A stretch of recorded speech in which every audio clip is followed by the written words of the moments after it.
Что если животное, которое ты спас из ледяной воды, через несколько лет вернется и спасет тебя? Егерь Михаил Захаров из Карелии вытащил из полыни лосенка голыми руками при минус 23, и зверь запомнил его лицо на 8 лет. Но самое невероятное в этой истории не спасение и не встреча, а то, что произошло в ту ночь в феврале 2019, когда сам Михаил оказался под снегом в 4 километрах от ближайшего жилья.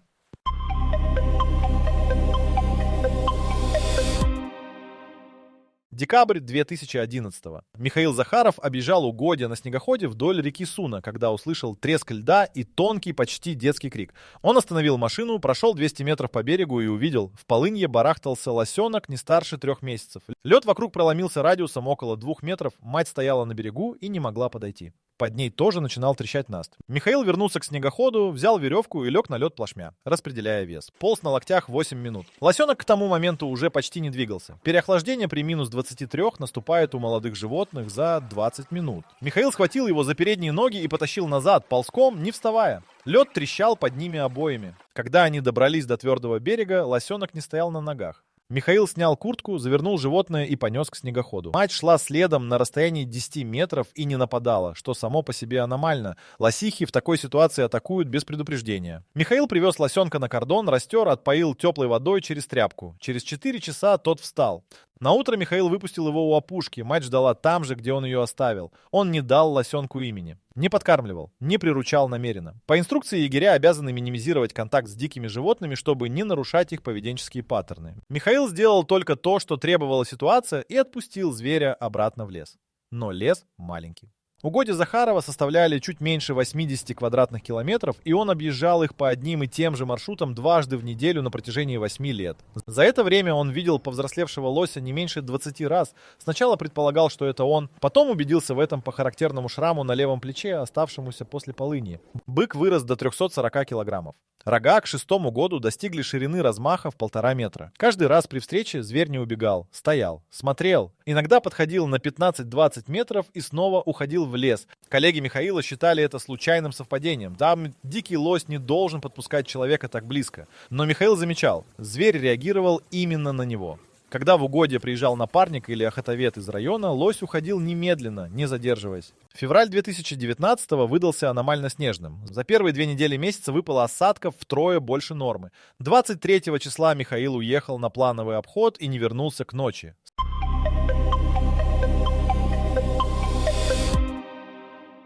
Снегоход провалился в скрытый овраг в 17:40 по местному времени. Михаил ехал по накатанному маршруту, но 3 метра снега скрыли рельеф полностью. Там, где раньше был пологий склон, теперь зияла яма глубиной около 4 метров. Машина ушла вниз носом, перевернулась и придавила левую ногу Михаила между рулем и стенкой оврага. Он не потерял сознание. Это было одновременно удачей и пыткой. Он чувствовал каждую секунду. Нога была зажата, но не сломана. Он проверил это, попытавшись пошевелить пальцами в ботинке. Пальцы двигались. Снегоход весил 280 килограммов, и сдвинуть его без рычага было невозможно. Михаил вытащил рацию, она треснула при падении. Экран не светился. Телефон показывал 0 делений сигнала. В этом квадрате сети не было никогда. Температура в тот вечер опускалась до минус 28. Без движения человек в зимнем снаряжении теряет критическое количество тепла примерно за 2-3 часа. Он начал копать снег руками, пытаясь освободить ногу снизу. Снег под машиной был спрессован и смерзся за несколько минут в твердую корку. Ногти на правой руке он сломал все 4. Это он выяснил уже потом, в больнице. Тогда просто копал и считал минуты. Через 40 минут стало ясно, своими силами он не выберется. Нога не освобождалась, тепло уходило, пальцы на руках начали неметь. Михаил перестал копать, лег на спину и начал кричать. Не потому что рассчитывал. Ближайший жилой дом стоял в 4,5 километрах, и там никого не было до выходных. Он кричал, потому что это было единственное, что он мог делать. Он кричал 18 минут с короткими паузами на дыхание, потом замолчал. Силы уходили быстрее, чем он ожидал. Михаил закрыл глаза и начал методично двигать пальцами на обеих руках, чтобы не допустить обморожения. Считал до 100 и повторял. Это давало ощущение контроля над хоть чем-то. Примерно через час после падения он не мог отследить точное время, часы остались под снегоходом. Он услышал треск ветвей над краем оврага. Решил, что это ветер или осыпается снег с деревьев. Но треск повторился, стал ритмичным и приближался. Над краем оврага появилась голова лося. Зверь стоял и смотрел вниз. Михаил узнал его по силуэту рогов и потому, как тот держал голову чуть набок, правым глазом вперед. вперед. Именно так он всегда смотрел при встречах на маршруте. Шрам на левом плече в темноте видно не было, но Михаил был уверен. Лось простоял на краю около 3 минут. Потом развернулся и ушел в лес. Михаил услышал, как удаляется треск снега под копытами. Тяжелый, ритмичный, быстрый. Зверь не просто уходил, он бежал. Михаил не знал, что думать. Он снова начал считать до 100 и двигать пальцами.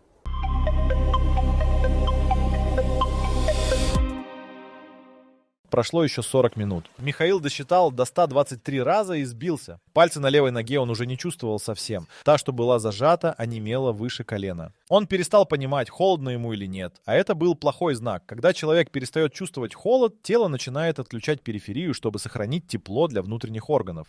Он попробовал еще раз сдвинуть снегоход. Уперся спиной в стенку оврага, поставил правую ногу на раму и толкнул. Машина не шелохнулась. Он попробовал снова, вложив все, что осталось. Результат тот же. Михаил лег обратно и уставился в небо над краем оврага. Было около 8 вечера, небо очистилось от туч, и звезды стояли четкие, как точки на карте. Он подумал о том, что жена ждет его к 9, что она начнет звонить, не дождется ответа и вызовет спасателей. Но спасатели из Кандапоги приедут не раньше, чем через 2 часа после вызова, а потом еще найдут его в темноте по следам снегохода. И это если следы не замело. Ветер усиливался, следы замело бы за час. Он снова услышал треск, но на этот раз не один источник. Несколько, и они двигались с разных сторон. Потом над краем оврага появился свет фонаря. Это был Виктор Ряпьев, охотник из деревни Гервас, что стояла в 4 километрах севернее. Он вышел во двор около 8 вечера покурить и увидел у забора лося. Зверь стоял прямо у калитки, что само по себе было настолько необычно, что Виктор не сразу поверил своим глазам. Когда он сделал шаг к калитке, лось отступил на несколько метров, остановился и снова посмотрел на него. Виктор сделал еще шаг. Лось снова отступил, не убегая, держа дистанцию и не отводя взгляда. Виктор был охотником 40 лет и такого не видел ни разу. Он вернулся в дом, взял фонарь и куртку и пошел за зверем. Лось вел его через лес около 20 минут, периодически останавливаясь и оглядываясь. Именно так, как описывают поведение собак, которые приводят людей к попавшему в беду хозяину. Виктор шел и думал, что сходит с ума. Лось остановился у края оврага и не двигался. Виктор посветил вниз фонарем и увидел перевернутый снегоход и человека под ним. Он не мог вытащить Михаила один, не хватало рычага. Виктор позвонил соседу Андрею Калинину, тот приехал на тракторе через 15 минут. Они зацепили снегоход тросом, трактор сдвинул машину за 8 секунд. Михаил смог вытащить ногу. Когда его поднимали из оврага, он первым делом посмотрел по сторонам. Лося уже не было. Виктор потом говорил, что зверь ушел в лес в тот момент, когда трактор тронулся с места, как будто убедился, что дело сделано, и счел свое присутствие больше ненужным. Михаила доставили в больницу Кандапоги в половине 11 вечера. Левая нога, сильное обморожение 2 степени, 3 пальца под угрозой. Правая рука, 4 сломанных ногтя и порезы от льда. По оценке врача, при той температуре и без движения у него оставалось не больше 40 минут до необратимых последствий.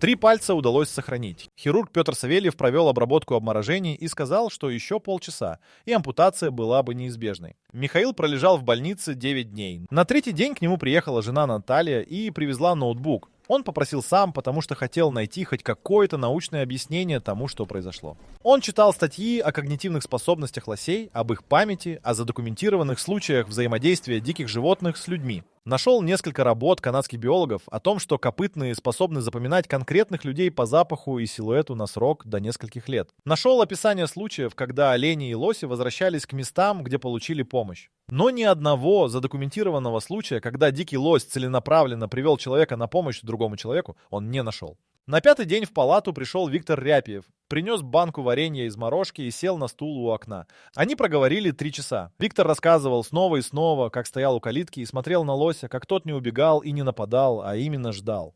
Он сказал фразу, которую Михаил потом повторял много раз. «Я охотник, я знаю, как зверь смотрит на человека». Это был не страх и не агрессия. Он смотрел, как тот, кто пришел за помощью.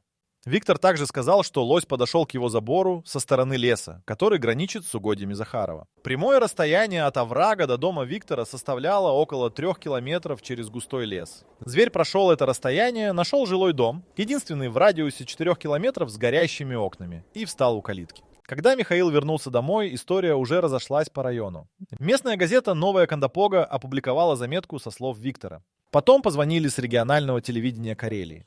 Михаил отказался от съемки, кстати, не потому, что не верил в произошедшее, а потому, что не хотел, чтобы угодья заполнили журналисты и любопытные, которые будут искать лося и пугать его.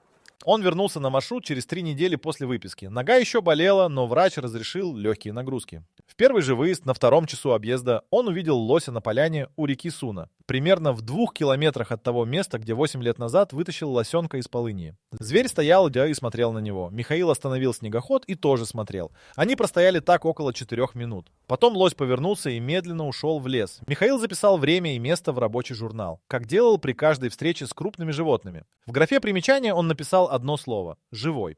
Этот случай заинтересовал зоолога Ирину Федорову из Петрозаводского государственного университета. Она занималась изучением социального поведения лосей в Карелии и связалась с Михаилом в марте того же года. Федорова сказала, что с точки зрения поведенческой биологии произошедшее не имеет простого объяснения, но и фантастическим не является. Лоси обладают развитой пространственной памятью и способны выстраивать ассоциативные связи между конкретным человеком и состоянием безопасности. Зверь, которого спасли в уязвимом возрасте, мог сформировать устойчивую поведенческую реакцию на запах и облик Михаила как на источник защиты. Что именно заставило его пойти к жилому дому той ночью, на этот вопрос наука пока не давала ответа.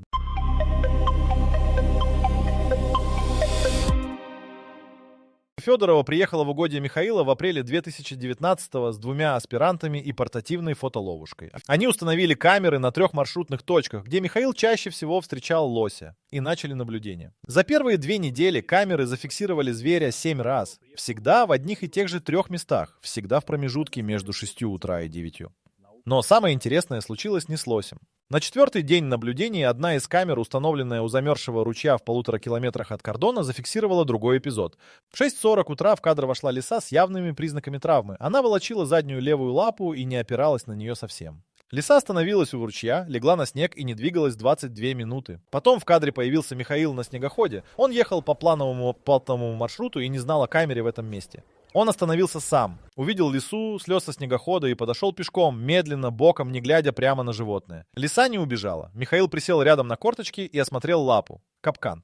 Браконьерский капкан старого образца, дуговой, с зазубренными краями.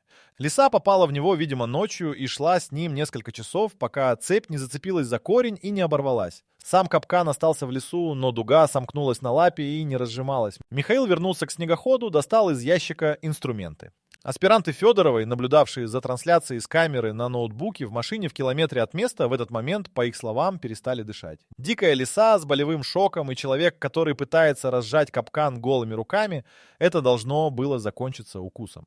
Лиса не укусила. Она лежала и смотрела в сторону, пока Михаил работал плоскогубцами. Капкан поддался через 4 минуты. Михаил осмотрел лапу. Кость не была сломана, но мягкие ткани были повреждены серьезно.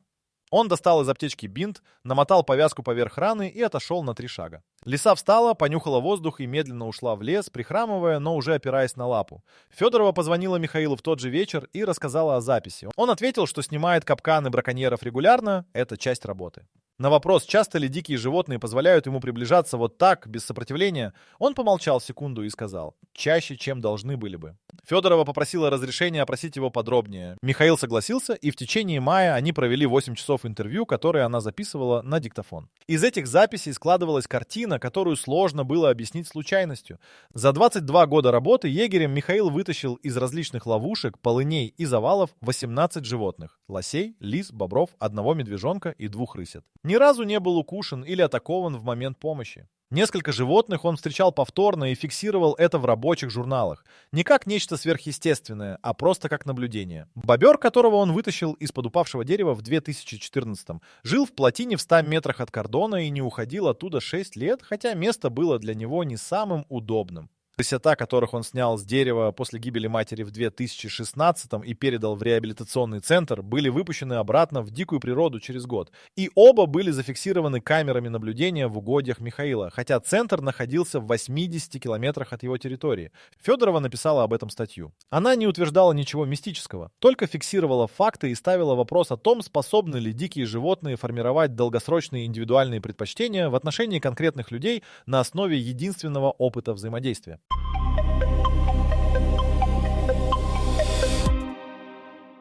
Статья Федоровой вышла в сентябре 2019-го в журнале «Зоологический вестник» под названием «Индивидуальная память и просоциальное поведение копытных». полевые наблюдения в условиях Карелии. Объем 22 страницы, 14 ссылок на предыдущие исследования, 3 таблицы с данными фотоловушек. Академический, сухой текст без единого эмоционального слова. Тем не менее, его перепечатали 47 изданий. Дело было не в стиле, дело было в данных. Федорова приложила к статье видеозапись с фотоловушки. Те самые 22 минуты, когда лиса лежала у ручья, и 4 минуты, когда Михаил снимал капкан. Журнал разместил ссылку на полную запись. За первые 3 дня ее посмотрели 90 тысяч раз. Михаилу начали звонить. Сначала журналисты, потом зоологи из Москвы и Санкт-Петербурга, потом один исследователь из Финляндии, который изучал когнитивные способности лесных животных Скандинавии и хотел включить случай с лосем в свою монографию. Михаил отвечал на звонки коротко, факты подтверждал, от интерпретации уклонялся. В октябре 2019-го к нему приехал Сергей Волков, документальный режиссер из Петрозаводска, снимавший серию фильмов о природе Карелии. Он провел на кордоне 4 дня. Михаил разрешил съемку на маршрутах, но запретил публиковать точные координаты угодий и любые кадры, которые могли бы помочь посторонним найти лося. На второй день съемок произошло то, что Волков потом называл главным кадром своей карьеры. Они ехали по маршруту вдоль реки Суна, и Михаил вдруг остановил снегоход, не говоря ни слова.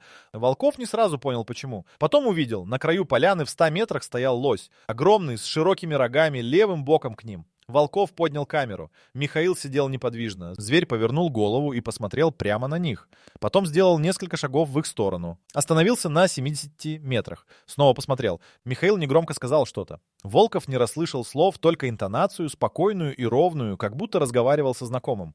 Лось стоял еще около 2 минут, потом медленно ушел в лес. Волков опустил камеру и обнаружил, что у него дрожат руки. Не от холода, температура в тот день была около 0. Он сказал об этом Михаилу. Тот пожал плечами и ответил, что лось просто проверял, нет ли угрозы. Волков спросил, а почему он не ушел сразу, когда увидел нас двоих? Михаил подумал секунду и сказал, наверное, решил, что раз я здесь, то все в порядке. Фильм Волкова вышел в феврале 2020-го. Он назывался «Угодья» и длился 54 минуты. Кадр с лосем на поляне занял в нем ровно 2 минуты 14 секунд. Столько, сколько длилась встреча в реальности. Волков не добавил ни музыки, ни закадрового текста на этот фрагмент.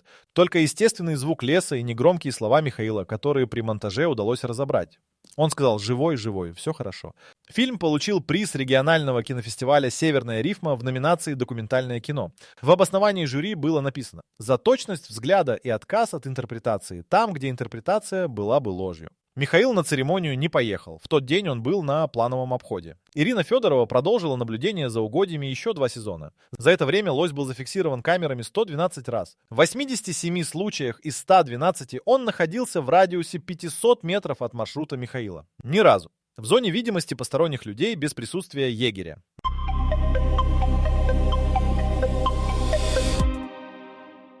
Весной 2020-го в угодье Михаила пришел чужой лось. Это зафиксировала камера у северной границы территории в конце марта. Самец моложе примерно на 3-4 года, без характерного шрама, с более узким размахом рогов. Он появился со стороны соседних угодий, где егерем работал Павел Стрелков. Участок граничил с территорией Михаила по реке Сегежа. Стрелков позвонил сам, не дожидаясь вопросов. Сказал, что молодой бык ушел с его участка 3 недели назад, после того, как там начались плановые санитарные рубки. Лесозаготовительная компания работала на северном квадрате. Техника шумела с 6 утра до 8 вечера. Животные уходили с участка одно за другим.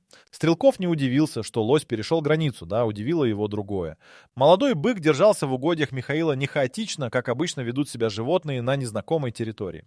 Он держался рядом со старым лосем. Камеры фиксировали их вместе 7 раз за апрель. Это было необычно. Взрослые самцы лося — территориальные животные и не терпят конкурентов на своем участке, особенно в весенний период. Но старый бык не прогонял молодого. Михаил заметил их обоих во время объезда в начале мая. Он остановил снегоход на краю поляны и наблюдал около 10 минут. Старый лось стоял у деревьев, молодой пасся в 20 метрах от него. Когда Михаил остановился, старый поднял голову и посмотрел в его сторону. Привычно, без тревоги. Молодой среагировал иначе. Шарахнулся в сторону и встал за деревьями, выглядывая из-за стволов. Михаил записал наблюдение в журнал и отметил. Молодой бык реагирует на присутствие человека стандартно для дикого животного, уходит, прячется, держит дистанцию.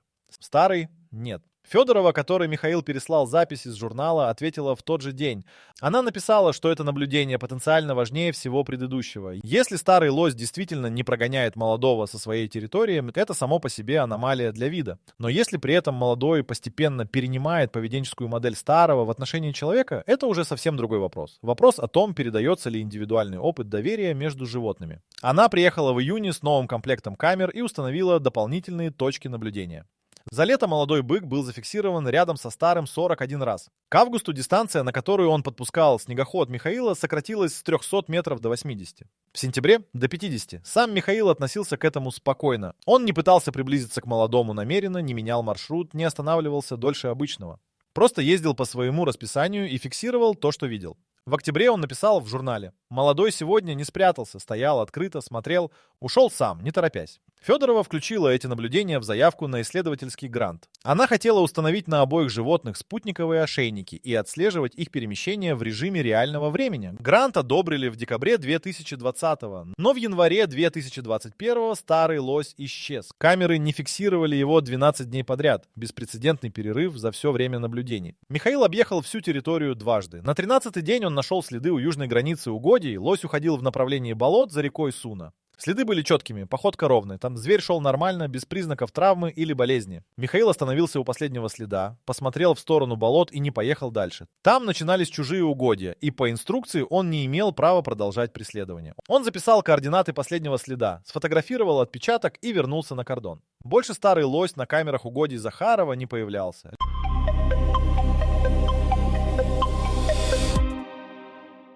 Спутниковые ошейники установили только на молодого быка в марте 2021-го. Операцию проводил ветеринар из Петрозаводска. Животное иммобилизовали на 20 минут. Михаил стоял рядом и держал голову лося, пока ветеринар работал. Когда зверь начал отходить от препарата и поднялся на ноги, он стоял неподвижно еще около минуты, потом посмотрел на Михаила с расстояния 2 метров и ушел в лес. Данные с ошейника начали поступать сразу. Федорова отслеживала перемещение с ноутбука в Петрозаводске, Михаил получал сводки раз в 2 дня. Молодой бык держался в южной части угодий в радиусе примерно 12 километров и не уходил за границы территории.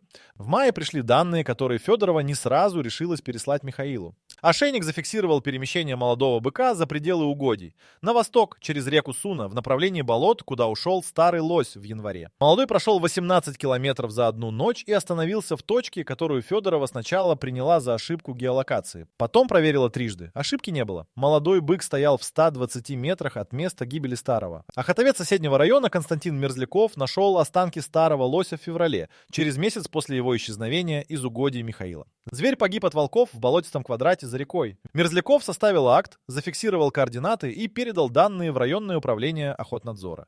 Михаилу никто не сообщил. Стандартная процедура не предусматривала уведомления егерей соседних участков о гибели животных без маркировки. Михаил узнал об этом от Федоровой в тот же день, когда она переслала данные с ошейника. Он прочитал сообщение, закрыл телефон и вышел на улицу. Наталья потом рассказывала, что он стоял у крыльца около получаса и не отвечал, когда она звала его ужинать. На следующий день он подал запрос в районное управление и получил точные координаты места гибели. Потом позвонил Мерзлякову и попросил описать, как выглядело место. Мерзляков описал. Михаил поблагодарил и повесил трубку. Через 3 дня он поехал туда сам. Взял разрешение на выезд за пределы угодий, оформил все по инструкции, нашел место по координатам. Остатки были засыпаны снегом и разнесены по большой площади. Волки работали основательно.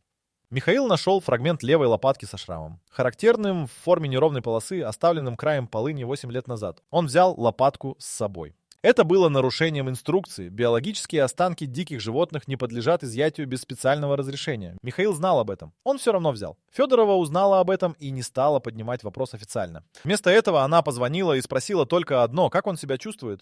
Михаил ответил: нормально, работаю. Данные с ошейника показали, что молодой бык провел у места гибели старого около 6 часов, потом вернулся в угодье Михаила. Федорова написала об этом в рабочем дневнике наблюдений. Ни в статье, ни в официальном отчете. Именно в дневнике. Следующее. Животное целенаправленно посетило место гибели особи, с которой поддерживало длительный социальный контакт. Продолжительность визита и характер перемещений не позволяют объяснить это случайным совпадением маршрута. Интерпретация вся за пределами моей компетенции. Молодой бык вернулся в угодье и остался. К осени 2021 он занял те же 3 точки маршрута, где раньше регулярно появлялся старый. Камеры фиксировали его там раз в 3-4 дня, почти всегда в утренние часы. Дистанция, на которую он подпускал снегоход Михаила, к ноябрю сократилась до 30 метров.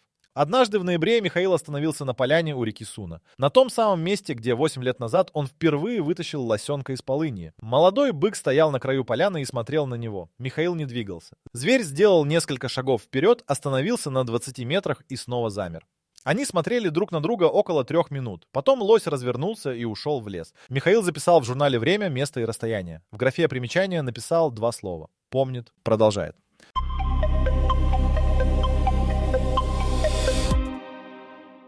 Декабрь 2022. Ровно 11 лет после той полыньи на реке Суна.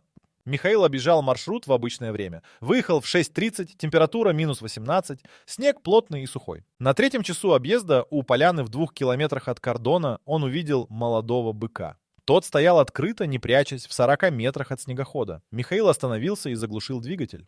Зверь не ушел. Они простояли так 7 минут. Потом лось медленно подошел ближе. На 25 метров, на 20, на 15. Остановился. Михаил не двигался, не говорил, не делал ничего. Лось стоял и смотрел на него правым глазом. Так же, как когда-то смотрел старый бык, чуть наклонив голову. Потом развернулся и ушел в лес. Михаил записал в журнал. 15 метров. Первый раз. Федорова, получив сводку, позвонила сразу. Она сказала, что 15 метров – это дистанция, при которой дикий лось в норме уже атакует или уходит галопом.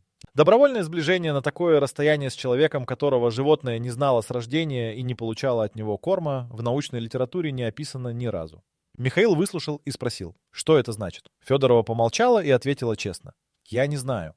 Статья, которую она опубликовала в 2023 в международном журнале Animal Cognition, называлась «Межпоколенческая передача поведенческих паттернов доверия у лося европейского. Полевой случай». В аннотации она написала, что данное исследование не претендует на окончательные выводы, но фиксирует случаи, которые требуют пересмотра существующих представлений о социальном обучении у одиночных копытных. Статью процитировали 28 раз за первый год. Один из авторов ссылки, норвежский биолог Эрик Хансен, написал Федоровой письмо, в котором сообщил, что наблюдал похожий паттерн у северных оленей в Финмарке, но не решался публиковать данные, считая их недостаточно убедительными. После ее статьи он пересмотрел свое решение. Ответ на вопрос, который был в начале этой истории, выглядит так. Да, животное, которое ты спас, может вернуться и спасти тебя. Не метафорически, буквально. Лось прошел 3 километра через ночной лес, нашел единственный жилой дом в радиусе 4 километров и привел человека к месту, где лежал егерь с зажатой ногой при минус 28. Без этого Михаил Захаров не дожил бы до утра. Но история не заканчивается на этом факте. Она заканчивается на том, что зверь, который все это сделал, передал что-то следующему. Не генетически, поведенчески. Молодой бык, который никогда не тонул в полыни и которого Михаил никогда не спасал, тем не менее подходит к нему на 15 метров и стоит спокойно. Он видел, как старый лось смотрел на этого человека, и он запомнил. Вот такая удивительная история о том, как природа может нас удивить. А вы знали, что у нас на сайте whiteori.com собрано еще больше похожих захватывающих рассказов? Загляните по ссылке в описании, вдруг и вы станете свидетелем чего-то невероятного. Фрагмент лопатки со шрамом Михаил положил на полку в кордоне, рядом с рабочими журналами. Наталья спросила однажды, зачем он ее взял. Михаил подумал и ответил, чтобы помнить, чем это все началось. Чем это началось? Известно точно. Декабрь 2011-го, полынья на реке Суна, минус 23, веревка, 8 минут ползком по льду и лосенок, который не умер. Все остальное – следствие одного решения, принятого за несколько секунд. Остановить снегоход и пойти посмотреть, что там кричит под берегом. Михаил Захаров работает егерем по сей день. Маршрут не изменился. Молодой бык появляется на поляне у реки Суна примерно раз в неделю. Дистанция держится на 15 метрах, не сокращается и не увеличивается. Как будто зверь нашел точку, которая его устраивает, и остановился на ней.